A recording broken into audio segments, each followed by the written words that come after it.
Mesdames, Messieurs, bonsoir. Nous nous retrouvons ce soir pour une édition spéciale autour d'un sujet polémique. Le travail des femmes dans le bâtiment. En effet, aujourd'hui, seulement 10% des femmes travaillent dans le bâtiment. Alors, les femmes ont-elles leur place dans les métiers du bâtiment? Enquête des élèves de DP3 du collège de Cercy-la-Tour. Nous avons rencontré pour cela la CAPEB qui propose un concours. Conjuguer les métiers du bâtiment au féminin.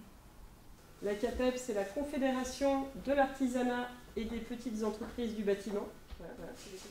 Donc, conjuguer les métiers du bâtiment au féminin, cette année 2015-2016, c'est la 10e édition. C'est la 10e fois que ce concours est proposé à la CAPEB. Donc, c'est au niveau national. Et comme vous avez compris dans ma présentation, chaque département peut participer. Vous souhaitez, ça peut vous servir. Ça, ce sont des chiffres au niveau national. Il y a 370 042 entreprises du bâtiment, de l'artisanat du bâtiment. Alors à Paris, nous avons un président. Le président de la CAPEB, c'est Monsieur Liébus, et il intervient au niveau du ministère pour rencontrer ici, je ne sais pas si vous le connaissez. Ok, notre président. Et au niveau national, il y a 235 000 conjointes qui participent comme cela à la vie de l'entreprise. Voilà, je me présente, Catherine Geoffroy, donc conjointe collaborateur. Mon mari est une entreprise de chauffage, électricité et plomberie. Donc on travaille tous les deux. Mon mari est sur les chantiers et moi je suis au bureau, donc je fais tout ce qui est devis, facture, comptabilité, secrétariat. Vous voulez dire que vous suivez une formation en plomberie? Je peux suivre en plomberie, en qualification. Par exemple, si il y a des qualifications qu'on appelle qualité ENR, pour être qualifié au niveau Calisol. Donc Calisol, c'est au niveau des capteurs solaires, au niveau après des pompes à chaleur. Je peux suivre une formation pour l'entreprise et ce serait moi qui serai le référent de cette qualification. Voilà, il faut que je sois au sein de l'entreprise, donc pas salarié obligatoirement, mais être au niveau conjoint collaborateur, et je peux suivre ces formations en mon nom et être le référent de cette formation-là. Nous avons mené notre micro-trottoir au sein de notre collège de Cercy-la-Tour pour recueillir l'avis de chacun. Que pensez-vous des femmes qui travaillent dans le métier du bâtiment? Parce que comme les femmes avant restaient chez elles et tout et que les hommes allaient travailler, les hommes ils pensent que les femmes ne peuvent pas travailler, alors qu'en fait si, elles peuvent travailler. Alors moi je pense qu'une femme peut travailler dans un bâtiment. Que pensez-vous des femmes qui travaillent dans le métier du bâtiment? Alors je pense que c'est une bonne chose, il faut que les femmes soient égales aux hommes et que c'est une bonne idée qu'elles essayent aussi différents métiers qu'on dit réservés aux hommes. Elles sont capables aussi d'avoir leur chance et il faut voir ce que ça donne. Il faut qu'elle fasse le métier qu'elle aime, comme ça lui donnera envie d'aller au boulot. Moi ça me choque pas particulièrement, je veux dire, chacun sa vocation. Ils ont un corps plus fragile que nous. Je pense qu'elles peuvent faire le même métier qu'un homme. Je trouve que c'est une bonne idée, que ça permet d'apporter une nouvelle vision sur des façons de travailler. Ça permet aussi d'apporter un peu plus de soins parfois, plus de propreté pour tout ce qui est notamment pose de peinture, cheminée, tout ça. Donc je trouve que c'est une bonne idée. Les femmes n'ont pas leur place dans le bâtiment parce que c'est salissant. Ce que je pense au niveau des femmes dans le bâtiment, c'est surtout le plus commun, ce sont les hommes dans le bâtiment. Et certaines femmes qui sont dans le bâtiment sont souvent discriminées parce que voilà, c'est des femmes, tout simplement. Donc c'est vrai qu'il n'y en a pas beaucoup, même au jour d'aujourd'hui, malgré en étant en 2015, c'est toujours assez vague au niveau des femmes dans le bâtiment. Pour poursuivre notre enquête, nous allons contacter Morgane, notre envoyée spéciale sur le terrain. Morgane ? Merci Émilie. Donc aujourd'hui nous allons visiter le chantier de l'entreprise Chevasson avec l'équipe de DP3 du collège de Cercy-la-Tour et nous allons interviewer Madame Dunet. Nathalie Dunet a toujours voulu être peintre en bâtiment. Elle reçoit aujourd'hui les élèves de DP3 pour leur transmettre sa passion du métier. Rencontrez-vous des difficultés dans votre quotidien liées au fait que vous êtes une femme? Écoutez, non, pas énormément. Non, personnellement, je pense. Il n'y a aucun souci là-dessus. Le matériel n'est pas trop lourd. Si jamais on a un souci, les collègues sont là pour nous aider. Donc, non. là-dessus. C'est une question intéressante. Comment vous étiez au collège? Comment quel type d'élève vous étiez? Enfin, au collège et au lycée, quoi. Enfin, au CF. Non, vous êtes au CFA, ouais. Au collège, j'aimais pas trop l'école au départ. Ça n'a jamais été trop.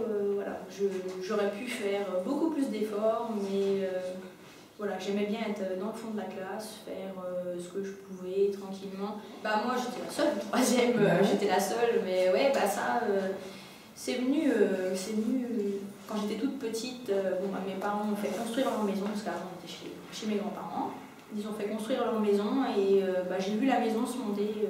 Comme j'adorais l'école, le soir, je partais un petit peu voir les travaux au lieu de faire mes devoirs. Il n'y a jamais eu trop de conflits avec vos collègues? Au départ, c'est un petit peu compliqué. Après, j'avais une personne qui était pratiquement à la retraite, donc il m'avait bien pris sous son aile, donc ça allait bien. Avec mes collègues, c'est sûr qu'au départ, on discute pas trop, c'est toujours un petit peu, je suis la plus jeune, donc c'est un peu spécial. Mais après, voilà, il faut pas se laisser faire, sans avoir un énorme caractère non plus. Et il faut aller vers eux, discuter, il faut leur montrer le boulot, on le fait aussi bien qu'eux.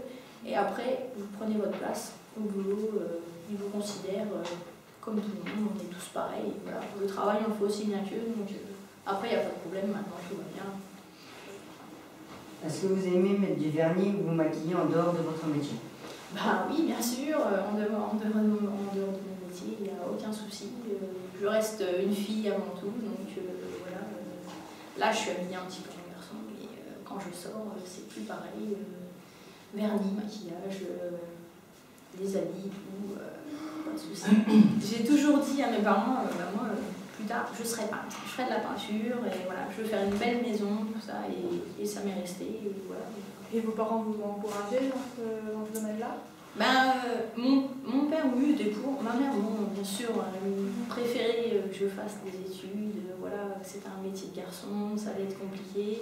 Et vous envisagez par la suite de continuer dans ce domaine-là? Ah oui, moi, mon métier, je l'aime, je continuerai toute ma vie. Bon, peut-être que je finirai par être patronne si je peux, voilà, si ça se fait, si ça continue à aller bien correctement. Mais mon métier, je le quitterai pour rien. Maintenant, on a une bonne ambiance, le bâtiment, c'est un peu comme une famille. On fait pas mal de rencontres, voilà, les clients, on rencontre des clients, des personnes âgées, des personnes moins âgées, voilà, on fait un peu partie, des fois avec les petites mamies, nous racontent leur vie, tout ça. Non mais c'est vrai, on crée des liens avec les filles, ça passe mieux. Les personnes âgées, elles préfèrent avoir des filles qui viennent plutôt parce qu'elles peuvent mieux parler. Et maintenant, nous partons à la rencontre des collègues de Nathalie. Est-ce que c'est difficile pour vous de travailler avec une femme pour les chantiers? Non. En plus, dans son métier, elle n'a pas un œil nouveau, comparé aux hommes au niveau des couleurs. Non, mais ça va. On s'entend bien pour l'instant. Et comment vous réagissez la première fois qu'elle est arrivée? Ça surprend, parce que c'est vrai qu'il n'y a pas beaucoup de femmes dans le bâtiment. Ben non, mais le contact est bien passé, ça a été très bien. D'accord. Donc, comme vous le voyez, les femmes ont elles aussi leur place dans le métier du bâtiment. Émilie, je vous rends l'antenne. À vous, Cercy-Latour. Morgane, je vous remercie pour cette interview. Nous allons continuer notre enquête à Semblé, au siège de l'entreprise Chevasson. Il fallait une motivation, une certaine motivation. Bon, Nathalie l'a eu, tout simplement. Elle est restée, puis ça s'est bien passé. Donc voilà, C'était la première fois que vous embauchiez une femme oui, embaucher une femme, oui. Ouais. Puisque c'était la première qui se présentait. Puis après, bon, je dirais, l'embauche s'est fait... il n'y avait plus d'histoire de femme ou que ce soit. Hein. Nous, on l'avait on l'avait formée, ses qualités du travail nous convenaient. Après, l'histoire d'être femme, ça a été vite oublié, je dirais. Hein. Parce qu'au début, qu'est-ce qui vous faisait peur, en fait? Parce que moi, on avait des a priori et on les a, c'est plus des a priori maintenant, mais c'est des constatations. Une femme ne peut pas tout faire au niveau physique, c'est tout simplement. C'est le physique, hein, c'est plus une histoire, mais c'est la force, bien que Nathalie se débrouille très bien, mais il y a un moment, la force physique, elle est là. Un homme est plus fort et ça limite les interventions dans certaines choses. Et puis, ouais, je pense que c'est ça quand ouais, même. puis l'échafaudage, quoi, en façade. Ouais. Monter des échafaudages pour les façades.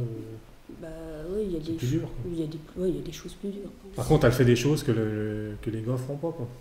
Oui. Plus bah, le chantier à peinture. La minutie, de toute façon. Ouais. Enfin, c'est reconnu quand même. Enfin, je pense que c'est Et puis, bah, les clients, en fin de compte, en sont satisfaits de tout ça.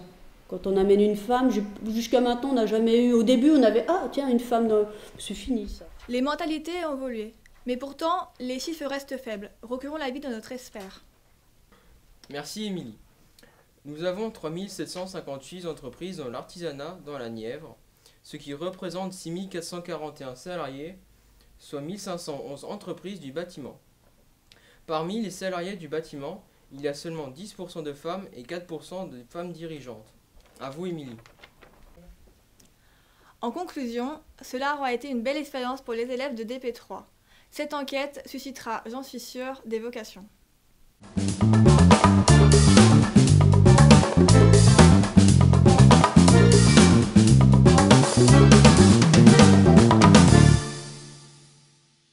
Mesdames, Messieurs, au revoir.